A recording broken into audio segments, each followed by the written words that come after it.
¿Te has dado cuenta de cómo, a medida que envejeces, algunas verdades empiezan a pesar más en la lengua que en el pecho? Como si hubiera cosas que has llevado contigo toda la vida y que ahora, cuando por fin te atreves a decirlas, te das cuenta de que quizás sea mejor dejarlas donde están, guardadas, protegidas, lejos de los oídos de tus seres queridos.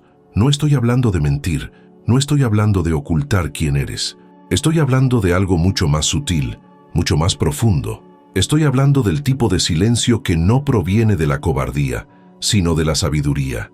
El tipo de silencio que dice, te quiero lo suficiente como para no convertirte en el depositario de mis dolores. Freud pasó su vida estudiando lo que sucede dentro de las familias cuando nadie está mirando. Los resentimientos que pasan de padres a hijos como si fueran herencias de sangre, las penas que se instalan en el alma de un niño y crecen con él hasta la vejez, las palabras que nunca se dijeron pero que resuenan para siempre. Y descubrió algo inquietante. No solo repetimos los patrones que recibimos, los transmitimos a menudo sin darnos cuenta, a través de confesiones que parecen sinceras, pero que en realidad son cargas disfrazadas de intimidad. Hay una gran diferencia entre ser auténtico y ser destructivo, entre compartir tu historia y contaminar la historia de quienes vienen después de ti. Y esa diferencia, amigo mío, amiga mía, es lo que separa a los padres que liberan de los padres que aprisionan. Hoy quiero hablarte de 7 cosas que, por mucho que te apetezca decir, Freud te recomendaría que te guardaras para ti, no porque sean vergonzosas, no porque debas sentirte culpable por ellas, sino porque revelarlas a tus hijos adultos puede sembrar en ellos semillas de dolor que te ha llevado décadas cultivar y que ellos no merecen heredar. Prepárate, porque lo que viene a continuación no se trata de ocultar quién fuiste, se trata de proteger en quienes pueden convertirse. Empecemos por el principio, por el lugar donde casi todo comienza, en las conversaciones entre padres e hijos, cuando la vida ya lleva algunas décadas de camino, la culpa atribuida a nuestros propios padres. ¿Cuántas veces, sentado a la mesa o en una conversación sin pretensiones, te has sorprendido diciendo algo como, si mi padre me hubiera prestado más atención, yo habría sido diferente? O, mi madre nunca me apoyó de verdad, por eso nunca pude creer en mí mismo. Quizás nunca hayas dicho estas palabras exactas, pero apuesto a que has sentido algo parecido, y también apuesto a que, en algún momento, se te ha escapado delante de tus hijos, no con ira ni con rencor, sino con esa tristeza apacible de quien finalmente se permite admitir una vieja verdad. El problema no es la verdad en sí misma, el problema es lo que enseña. Freud lo llamaba repetición compulsiva, un mecanismo inconsciente por el cual repetimos patrones emocionales que nos han hecho daño, no porque queramos, sino porque no somos capaces de elaborarlos. Traducido al español claro, cuando culpas a tus padres delante de tus hijos, no solo estás desahogándote, estás enseñando, estás diciendo, sin palabras, que es aceptable mirar atrás y responsabilizar a quienes te criaron por tus fallos, por tus frustraciones, por tus sueños que no se han cumplido. ¿Y sabes lo que tus hijos escuchan en eso? Permiso. Permiso para, dentro de 20 o 30 años, sentarse a la mesa con sus propios hijos y decirles, si mi padre hubiera estado más presente, si mi madre me hubiera comprendido mejor, yo sería otra persona. Y el ciclo continúa. La culpa pasa de generación en generación, como una antorcha que nadie pidió llevar, pero que todo el mundo sostiene porque ha aprendido que así es como se hace. Quizás estés pensando, pero yo no me lo estoy inventando. Mis padres realmente me fallaron. Y yo te creo. No estoy diciendo que tus padres fueran perfectos. Ningún padre lo es. Ninguna madre lo es. Lo que estoy diciendo es que compartir esa imperfección con tus hijos no alivia tu dolor, sino que multiplica el suyo. Porque cuando pones a tus padres en el banquillo de los acusados, sin quererlo, también te estás poniendo a ti mismo. Les estás diciendo a tus hijos que algún día, cuando miren atrás, tendrán todo el derecho a hacer lo mismo contigo. Y lo harán, no por maldad, sino porque tú les has enseñado que así es como funciona. La vida no sale bien y alguien tiene que pagar la factura. Piénsalo conmigo. Cuando dices, mi padre nunca me valoró, lo que tu hijo oye no es solo tu dolor. Oye una justificación. Oye que está bien mirar a los padres y decir, Vosotros sois los culpables de que mi vida no haya salido bien. Y algún día, cuando su vida sea difícil, cuando su matrimonio no sea lo que soñaba, cuando su carrera no despegue como esperaba, recordará esa conversación y pensará, quizás mis padres también se equivocaron conmigo. Esto no es una especulación, es un patrón que Freud observó repetidamente.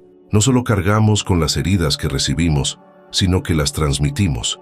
Y la forma más común de hacerlo es a través de la narrativa que construimos sobre nuestra propia historia. Cuando esa narrativa se centra en la culpa, en la falta, en lo que se nos negó, estamos programando a nuestros hijos para que hagan lo mismo. Pero hay una salida, una forma mucho más poderosa de lidiar con esto. Una forma que no requiere que mientas o finjas que tuviste una infancia de cuento de hadas.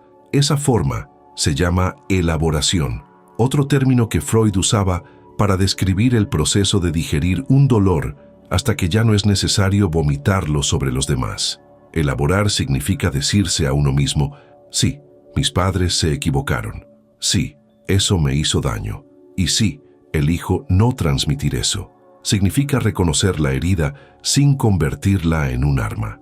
Significa aceptar que hicieron lo mejor que pudieron con lo que tenían, aunque lo mejor de ellos no fuera suficiente para ti. Eso no es ingenuidad, no es negar la realidad, es elegir qué realidad vas a transmitir, porque toda historia se puede contar de dos maneras, como tragedia o como superación, y la forma en que cuentes la tuya determinará cómo la contarán tus hijos. Y cuando tus hijos te pregunten, como inevitablemente lo harán sobre tu infancia, sobre tu relación con tus padres, podrás decir algo sencillo y verdadero. No eran perfectos, pero me amaron como sabían hacerlo. Y eso me enseñó mucho sobre quién quería ser. Punto final. Sin drama, sin resentimiento, sin transmitir el virus de la culpa generacional. Fíjate en la diferencia. No estás mintiendo. Estás eligiendo centrarte en lo que te hizo fuerte, no en lo que te destrozó. Estás enseñando a tus hijos que es posible mirar al pasado con compasión, no con amargura. Y esa es una lección que vale más que cualquier desahogo sincero, porque la verdad es que tus hijos no necesitan conocer todas tus penas para comprenderte. Necesitan saber que, a pesar de ellas, elegiste amarlos de una manera diferente, que rompiste el ciclo, que la historia no tiene por qué repetirse. Y eso es una herencia mucho más valiosa que cualquier confesión sincera. Es la herencia de la libertad de no tener que cargar con el peso de las generaciones anteriores, la libertad de empezar de nuevo, sin culpa, sin deudas emocionales impagables. Pero si crees que culpar a tus padres es un error que solo daña el pasado, espera a comprender lo que sucede cuando empiezas a criticar a quien has elegido para compartir el presente. Ahora hablemos de algo aún más delicado, algo que muchos de nosotros llevamos no solo en el corazón, sino en la punta de la lengua, listo para escapar en cualquier momento de cansancio, frustración o soledad. Las decepciones del matrimonio. Llevas casado 30, 40, tal vez 50 años. Y seamos sinceros, porque aquí entre nosotros podemos serlo, no todos esos años han sido una luna de miel. Hubo años difíciles, hubo silencios que duraron semanas, hubo noches en las que te preguntaste si habías elegido a la persona adecuada, si no habría sido mejor seguir otro camino, si ese amor que un día pareció tan seguro no se había convertido, con el tiempo, en un simple hábito cansado de despertar al lado de la misma persona. Y entonces llega el impulso de hablar, de contárselo a alguien, y quién mejor que tus hijos, que ya son adultos, que ya viven sus propias vidas, que ya entienden que el mundo no está hecho solo de finales felices. Piensas, ellos lo entenderán. Son mayores, saben que la vida es complicada. Pero déjame hacerte una pregunta, necesitan saberlo. Freud hablaba mucho de un fenómeno que él llamaba triangulación, cuando se coloca a una tercera persona en medio de un conflicto que no es suyo, solo para aliviar la tensión entre otras dos. Y eso es exactamente lo que ocurre cuando conviertes a tu hijo en confidente de tus frustraciones conyugales. No solo estás compartiendo, estás transfiriendo un peso que él no debería cargar. Porque no importa la edad que tenga tu hijo, no importa si tiene 20, 40 o 60 años, Dentro de él todavía existe ese niño que un día te miró a ti y a tu cónyuge y pensó, estos dos son mi refugio, son la prueba de que el amor existe, de que es posible construir algo duradero.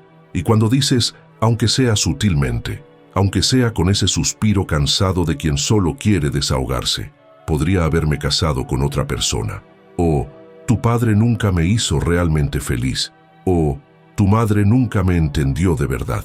No solo estás revelando una verdad tuya, estás rompiendo el suelo bajo sus pies. Estás diciendo que todo aquello en lo que él creía, la familia, la estabilidad, la idea de que el amor puede resistir el paso del tiempo, era en el fondo una mentira bien contada. Y eso no solo daña el pasado, daña su futuro. Porque si ni siquiera tú, que has pasado toda tu vida al lado de alguien, has conseguido que funcione, ¿cómo va a creer él que puede hacerlo? Y hay más. Hay algo que Freud percibía muy bien y que la mayoría de nosotros ignoramos. Cuando hablas mal de tu cónyuge a tu hijo, no solo estás criticando a una persona, estás criticando al otro padre o a la otra madre de tu hijo. Estás obligando a tu hijo a elegir un bando en una guerra en la que nunca pidió participar. ¿Te defenderá a ti? ¿Defenderá al otro? ¿Fingirá no haber oído nada y cargará con eso solo, sintiéndose culpable por no poder arreglar lo que está roto entre ustedes dos? No hay una respuesta buena. Todas duelen, porque hay que entender una cosa. El matrimonio es de ustedes dos. La decepción, el dolor, la sensación de que podrían haber sido más felices, todo eso les pertenece a ustedes, no a tus hijos. Ellos no tienen el poder de arreglarlo. No tienen la obligación de validarlo. Solo tienen el derecho de seguir creyendo que el amor de sus padres, aunque imperfecto, fue real, fue genuino, fue suficiente para traerlos al mundo y criarlos con dignidad. Entonces, ¿qué haces con esas frustraciones? ¿Te las tragas? ¿Finges que no existen? No, las elaboras, las procesas. Si es necesario, hablas con un terapeuta, con un amigo de confianza, con alguien que no sea tu hijo. Escribes en un diario. Encuentras formas de hacer las paces con lo que fue y con lo que no fue, sin necesidad de destruir la imagen que tus hijos tienen de su propio origen. Y si te preguntan, porque a veces lo hacen, especialmente cuando están pasando por sus propias crisis matrimoniales, puedes decir algo verdadero sin ser cruel. El matrimonio no es fácil. Hemos tenido nuestros momentos difíciles, pero decidimos quedarnos juntos, y no me arrepiento de teneros a vosotros. ¿Lo ves? Es la verdad, pero una verdad que cura, que protege, que no deja cicatrices innecesarias, porque hay una gran diferencia entre la honestidad y la crueldad emocional, y muchas veces en la vejez confundimos ambas cosas, pensando que por fin tenemos derecho a decir todo lo que siempre hemos callado. Pero algunos silencios, amigo mío, amiga mía, son actos de amor, son decisiones conscientes de no sembrar en nuestros hijos las mismas dudas que nos han atormentado a nosotros. Y si crees que criticar a tu cónyuge es complicado, espera a que comprendamos el veneno silencioso que habita en la comparación entre hermanos. Y hablando de criticar a quienes elegimos, hay algo aún más sutil, aún más peligroso, que hacemos sin darnos cuenta, y que hiere no solo a una sino a todas las personas que más queremos. Me refiero a las comparaciones entre hijos. Quizás pienses que nunca lo has hecho, pero piénsalo conmigo. ¿Cuántas veces has dicho, aunque sea de pasada, algo como «tu hermana siempre ha sido más organizada que tú» o «tu hermano nunca me ha dado ese tipo de preocupaciones»? Quizás solo fuera una observación, quizás ni siquiera le diste importancia, pero te lo aseguro, tu hijo sí. Freud tenía un concepto fascinante sobre esto. Hablaba del amor narcisista de los padres, ese amor que en el fondo no se refiere tanto a quién es el hijo, sino a quién nos gustaría que fuera. Es cuando miramos a nuestros hijos y, sin darnos cuenta, buscamos en ellos la versión mejorada de nosotros mismos. El hijo que logró lo que nosotros no logramos. El hijo que corrigió nuestros errores. El hijo que nos hace sentir que ha valido la pena. Y cuando uno de los hijos encaja mejor en esa imagen idealizada, lo elogiamos, lo destacamos, lo usamos como ejemplo. Y entonces, sin querer, convertimos a los demás en sombras, en versiones que no fueron lo suficientemente buenas. El problema es que la comparación no motiva. La comparación destruye. Cuando dices, ¿por qué no eres más como tu hermano? ¿Qué crees que oye tu hijo? No oye un estímulo, oye una sentencia. No eres suficiente, nunca lo has sido, y quizá nunca lo seas. Y eso no crea ganas de mejorar, crea vergüenza, crea ira, crea una herida que llevará consigo durante años, quizá décadas, quizá para siempre. Y está el otro lado, el hijo que se pone en un pedestal, el que usas como referencia. Crees que estás haciendo un cumplido, pero en realidad estás creando una prisión, porque ahora tiene que ser perfecto, tiene que estar siempre a la altura, tiene que cargar con el peso de ser el ejemplo, el orgullo, el hijo que no puede fallar porque si falla, decepciona no solo a sí mismo, sino a toda la estructura familiar que se ha construido sobre la idea de que él es el bueno. ¿Y sabes lo que pasa cuando dos hermanos crecen así? Uno siempre comparado con el otro, uno siempre a la sombra y el otro siempre bajo presión, se alejan. La conexión entre ellos, que debería ser una de las más puras y duraderas de la vida, se convierte en competencia, en resentimiento, en silencio. Freud observaba esto con frecuencia. Hermanos que pasaban toda su vida tratando de demostrar algo. Uno tratando de mostrar que era más de lo que pensaban, el otro tratando de mantener la corona que nunca pidió usar. Y en medio de todo eso, los padres, que solo querían lo mejor para los dos, sin darse cuenta de que estaban creando una guerra invisible dentro de su propia casa. Porque hay que entender una cosa, cada hijo es una historia diferente.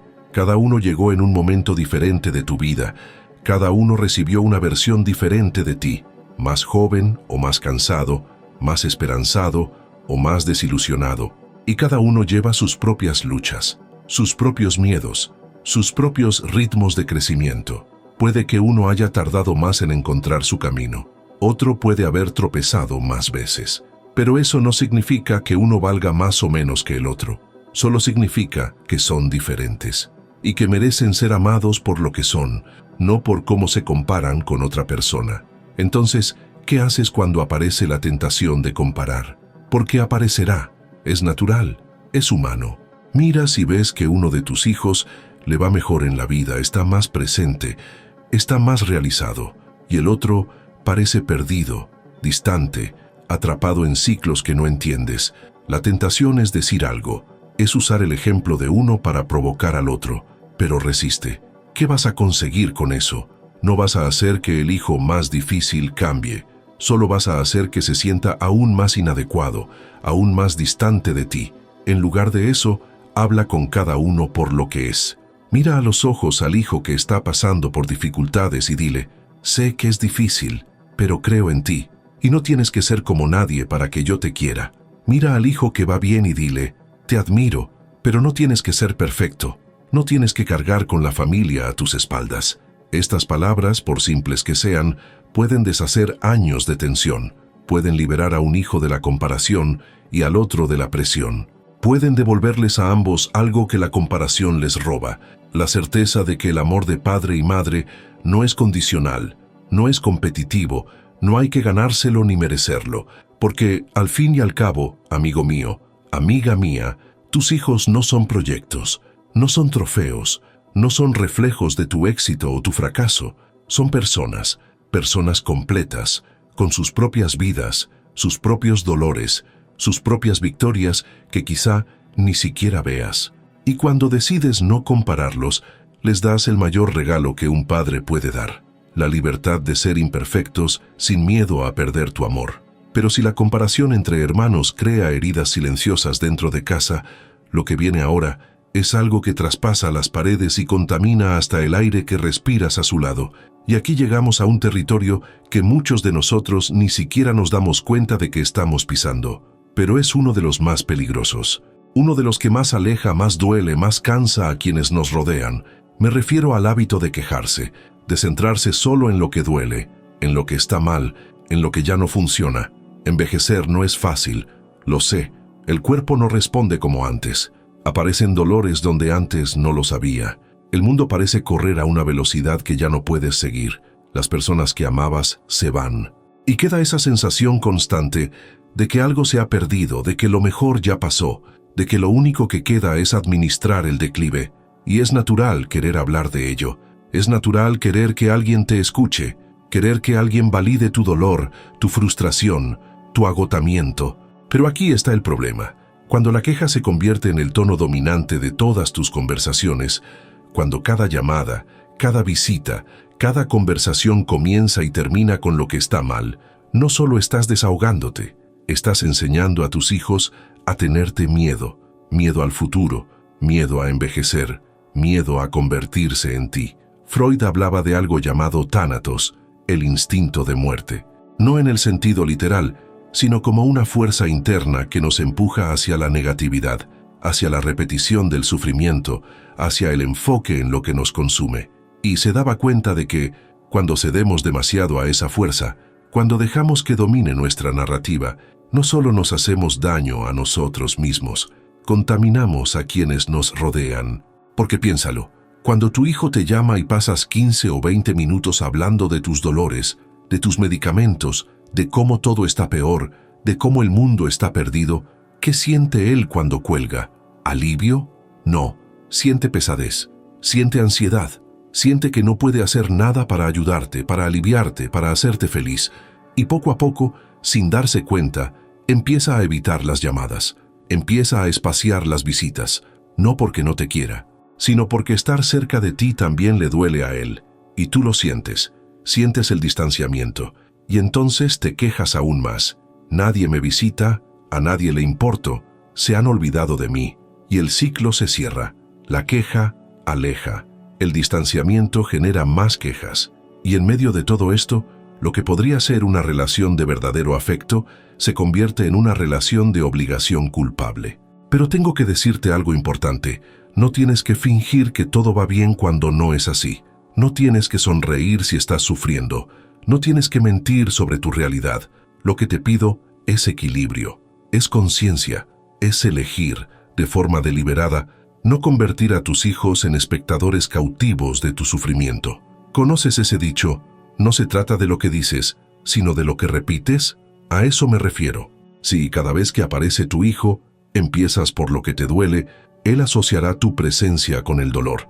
Pero si consigues, incluso en los días difíciles, empezar preguntándole por él, por su vida, por algo bueno que le haya pasado, cambiarás por completo la energía de la relación. Y mira, sé que no es fácil. Sé que hay días en los que el dolor es tan grande que parece imposible hablar de otra cosa.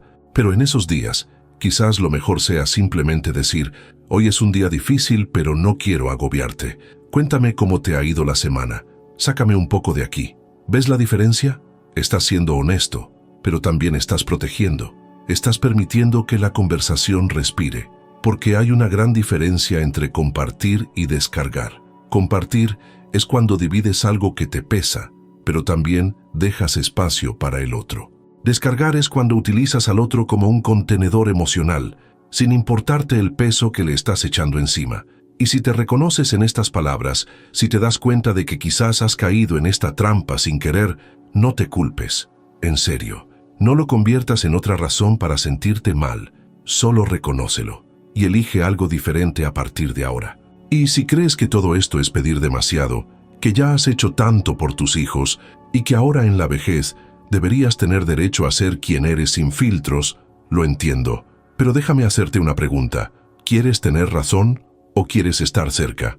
Porque a veces hay que elegir. Si quieres que tus hijos sigan viniendo, sigan llamando, sigan queriendo estar cerca de ti, no por obligación, sino por amor verdadero, tienes que hacer que esa cercanía sea algo ligero, algo que alimente a ambas partes, no solo a una. Y si has llegado hasta aquí, si estas palabras te están tocando algo dentro, quiero pedirte una cosa. Deja un comentario, solo un sí, solo una señal de que estás aquí, de que esta conversación tiene sentido. Porque a veces, lo que más alivia no es que alguien te dé una solución, sino saber que no estás solo en esta lucha silenciosa por envejecer con dignidad y amor. Pero ahora tenemos que hablar de algo aún más delicado, algo que, cuando no se dice claramente, puede envenenarlo todo. La dependencia es dependencia. Esta palabra tiene tanto peso que muchos de nosotros pasamos toda la vida huyendo de ella. La idea de depender de alguien, especialmente de nuestros propios hijos, parece lo contrario de todo lo que hemos construido, de todo lo que nos enorgullece ser. Nosotros fuimos los protectores, los proveedores, los que sostuvieron el mundo sobre sus espaldas para que ellos pudieran crecer seguros. ¿Y ahora? Ahora las cosas han cambiado. El cuerpo ya no aguanta tanto. Las facturas pesan más. La soledad aprieta. Y sí, hay momentos en los que necesitas ayuda. Necesitas apoyo. Necesitas que ellos estén ahí, como tú has estado para ellos tantas veces. Pero hay una diferencia brutal, y Freud lo sabía muy bien, entre pedir ayuda con dignidad y crear una dependencia emocional o financiera que ahoga. Entre necesitar apoyo y convertir a tus hijos, prematuramente, en tus padres. Freud lo llamaba inversión de roles, y es uno de los procesos más dolorosos que pueden ocurrir en una relación entre padres e hijos. Porque cuando el hijo, que aún está tratando de construir su propia vida, se ve obligado a asumir el papel de cuidador antes de tiempo, algo se rompe, no por maldad, no por falta de amor, sino porque aún no estaba preparado, porque aún necesitaba ser hijo. ¿Y qué pasa? Pasa que empieza a sentirse culpable, culpable por tener su propia vida, culpable por no poder hacer más, culpable por sentir ira por algo que solo debería sentir amor. Y tú, por otro lado, empiezas a sentirte invisible, abandonado, un peso que nadie quiere cargar, pero la verdad es que nadie quiere eso, ni tú ni él. El problema no es la necesidad en sí, el problema es cómo se comunica o no se comunica, porque a menudo la dependencia no se expresa claramente, viene disfrazada, viene en frases como «no sé cómo voy a pagar esto este mes», dichas de pasada, con la esperanza de que el hijo ofrezca ayuda sin que tengas que pedirla. Viene en llamadas frecuentes cargadas de ansiedad, de desamparo, de insinuaciones de que no lo está logrando solo. Viene en expectativas silenciosas de que ellos deberían saber, deberían darse cuenta, deberían actuar. ¿Y sabe lo que eso crea? Una deuda simbólica.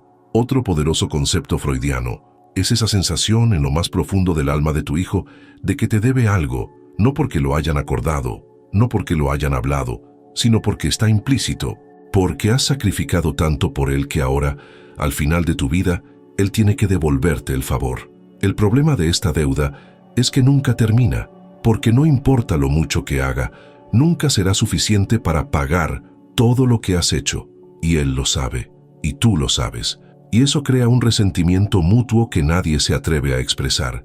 Él se resiente porque siente que su vida ya no le pertenece, que cada decisión debe pasar por el filtro de ¿y mis padres? Y tú te resientes porque sientes que, después de todo, él no está haciendo lo suficiente, no está siendo lo suficientemente agradecido, no está correspondiendo al amor que le has dado. Pero la verdad es que el amor no es moneda de cambio. El amor no genera deuda, o al menos no debería. Entonces, ¿qué hacer cuando la dependencia es real? Cuando realmente necesitas ayuda financiera, emocional, práctica.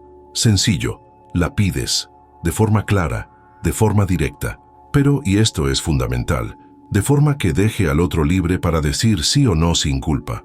Puedes decir, estoy pasando por una dificultad económica y no sé cómo resolverla por mí mismo. ¿Podrías ayudarme con X al mes? Solo si te lo puedes permitir. Si no es así, buscaremos otra solución juntos. ¿Lo ves? Transparencia, respeto, libertad. O, últimamente me siento muy solo. ¿Podrías llamarme más a menudo durante la semana? O, si no puedes, ¿podemos acordar un día fijo que te venga bien? De nuevo, claridad sin manipulación. La diferencia entre estas frases y las insinuaciones veladas es enorme, porque cuando pides algo de forma clara, le das a tu hijo la oportunidad de ayudarte de verdad, no por obligación, no por culpa, sino por elección. Y cuando alguien te ayuda por elección, el amor permanece intacto, la relación sigue siendo sana. Y hay algo más.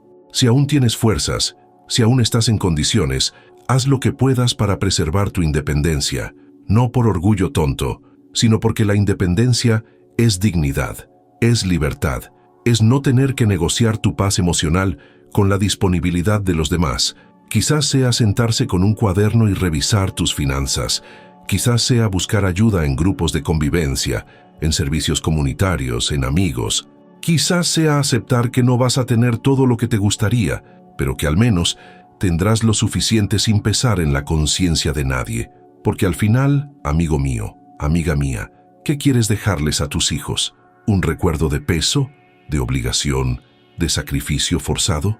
¿O un recuerdo de amor verdadero, de respeto mutuo, de una relación en la que se ayudaron, sí, pero en la que nadie fue aplastado por el peso del otro.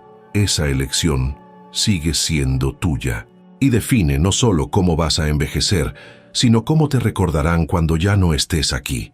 Pero hay algo aún más difícil de hablar que el dinero, algo que remueve el miedo más profundo de cualquier ser humano. Y eso es lo que tenemos que tratar ahora. Y ahora llegamos al miedo que nadie quiere admitir, pero que todos llevamos dentro. El miedo a enfermar, a perder el control de nuestro propio cuerpo, a volvernos frágiles a los ojos de quienes siempre nos han visto como fuertes. El miedo a que nuestra existencia se reduzca a síntomas, diagnósticos, medicamentos y consultas interminables. El envejecimiento trae consigo todo eso. El cuerpo que antes obedecía comienza a hablar por sí mismo. Un dolor aquí, un olvido allá, un examen que no sale como se esperaba. Y de repente, toda tu vida parece girar en torno a la próxima visita al médico, al próximo resultado, a la próxima pastilla que promete detener el tiempo un poco más. ¿Y usted quiere hablar de ello? Claro que quiere, porque da miedo, porque es solitario, porque necesita que alguien sepa lo que le está pasando, que alguien le confirme que sí, que es difícil, que sí, que tiene derecho a sentir miedo. Pero aquí está el problema. Cuando cada conversación con tus hijos se convierte en un informe médico, cuando cada llamada comienza con «fui al médico» y me dijo que, cuando conviertes tu salud en el único tema de conversación entre vosotros, no solo estás informando, estás haciendo que vivan tu muerte antes de que ocurra. Freud hablaba de la somatización, el proceso por el cual los dolores emocionales se transforman en dolores físicos. Y se daba cuenta de que a menudo, cuando hablamos obsesivamente sobre el cuerpo, no solo estamos relatando síntomas, estamos gritando, mírame, escúchame, demuéstrame que todavía te importo. El cuerpo se convierte en el lenguaje de una soledad que no puede expresarse de otra manera, y sus hijos escuchan, pero ¿sabe lo que oyen? Oyen una cuenta atrás, oyen que se está despidiendo poco a poco, que cada dolor es una advertencia, que cada examen puede traer la noticia definitiva, y eso no los acerca a usted, los paraliza de miedo, porque cada vez que suena el móvil y eres tú quien llama, sus corazones se aceleran. ¿Habrá pasado algo? ¿Serán malas noticias? Y cuando empiezas a hablar de tus dolores, aunque solo sea otro relato más, otra queja cotidiana, no saben diferenciar lo grave de lo trivial. Todo se convierte en urgencia, todo se convierte en ansiedad, y poco a poco, sin que nadie se dé cuenta, la relación entre ustedes deja de ser una conexión y se convierte en una cuestión de supervivencia. Ya no te llaman para charlar, te llaman para comprobar si sigues bien. No te visitan para estar contigo, te visitan para controlarte, para asegurarse de que nada ha empeorado desde la última vez. Y tú lo sientes. Sientes que te has convertido en un paciente, no en un padre, no madre.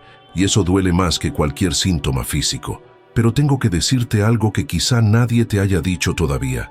No tienes que ocultar lo que te está pasando. No tienes que fingir que todo va bien cuando no es así. Pero tienes que elegir qué compartir, cuándo compartirlo y cuánto compartir. Si es algo grave, un diagnóstico importante, una decisión médica que hay que tomar, claro que debes contarlo. Tienen derecho a saberlo. Quieren estar presentes en los momentos que realmente importan, pero no necesitan saber de cada consulta de rutina, de cada examen preventivo, de cada pequeño dolor que aparece y desaparece, porque cuando lo cuentas todo, les quitas la posibilidad de verte como algo más que un cuerpo que envejece. Borras todo lo demás que aún eres, alguien con opiniones, con recuerdos, con humor, con historias que contar que no tienen que ver con hospitales. Así que, la próxima vez que tu hijo te llame y te pregunte cómo estás, intenta responder con algo que no tenga que ver con la salud. Háblale del libro que estás leyendo, del vecino gracioso, de un recuerdo que te ha venido de repente. Demuéstrele que todavía es una persona completa, no solo un conjunto de órganos que están fallando. Y si insiste en preguntarle por su salud, porque lo hará, porque le importa, puede decir algo sencillo y honesto. Me estoy cuidando. Si hay algo importante te lo diré, pero ahora cuéntame cosas sobre ti. Quiero escucharte. ¿Ves la diferencia? Estás tranquilizando sin dar detalles, estás protegiendo sin mentir, Estás permitiendo que la conversación respire, que los dos existan fuera de la consulta del médico. Porque al final, amigo mío, amiga mía, lo que tus hijos recordarán no es cuántas veces fuiste al médico, es si, incluso en los últimos años, conseguisteis reír juntos, si han podido mirarse a los ojos y seguir reconociéndose, si la última imagen que tienen de ti es la de alguien que luchó, sí, pero que no dejó que la enfermedad definiera quién eras. Y esto me lleva al último secreto, el más difícil de todos, el que Freud consideraba el más pesado y al mismo tiempo el más liberador cuando finalmente se comprendía. Hablemos ahora de algo que habita en lo más profundo de cada uno de nosotros, pero que rara vez se atreve a salir a la superficie. Los sueños que nunca se hicieron realidad, las versiones de nosotros mismos que podrían haber sido, pero no fueron, los caminos que no tomamos, las decisiones que no tomamos, las vidas que quedaron solo en la imaginación. ¿Alguna vez te has parado a pensar en cuántas versiones de ti mismo hay dentro de tu cabeza? El tú que podría haber seguido otra carrera, que podría haber vivido en otro lugar, que podría haberse casado con otra persona, que podría haber sido más valiente, más libre, más realizado. Y ahora, al llegar al final del camino, esos fantasmas vuelven y te preguntas, ¿mereció la pena? ¿Tomé las decisiones correctas? ¿Fui feliz? Y entonces llega la tentación, quizás la más peligrosa de todas, de compartir esas dudas con tus hijos. De sentarte con ellos y decirles, «Sabéis, siempre quise ser escritor, pero acabé trabajando en una fábrica toda mi vida». O, «Podría haber viajado por el mundo, pero decidí quedarme por vosotros». O peor aún, «Sacrifiqué mis sueños para que ustedes pudieran realizar los suyos». Y crees que estás siendo honesto, que te estás abriendo, que finalmente estás mostrando quién eres realmente, sin máscaras. Pero déjame contarte lo que Freud descubrió al respecto. Hay una diferencia brutal entre el yo ideal y el ideal del yo. El yo ideal es esa imagen perfecta que construiste de ti mismo cuando eras joven. Todo lo que creías que debías ser, todo lo que te prometiste a ti mismo que llegarías a ser. El ideal del yo es la realidad de lo que realmente lograste construir, con todas las limitaciones, los tropiezos, los desvíos del camino.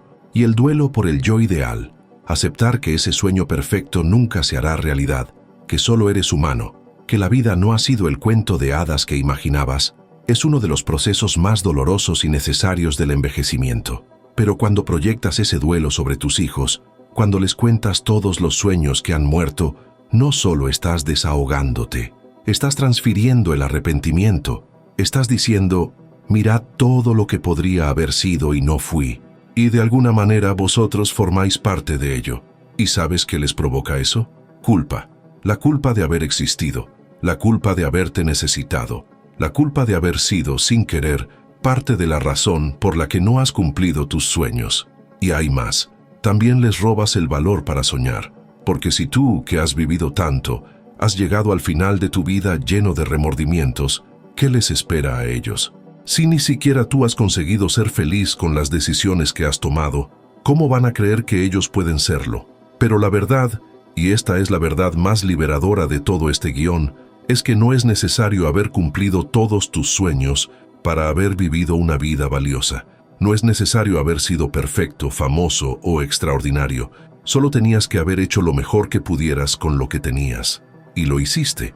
Cada elección que hiciste, incluso aquellas que hoy parecen erróneas, tenían sentido en ese momento.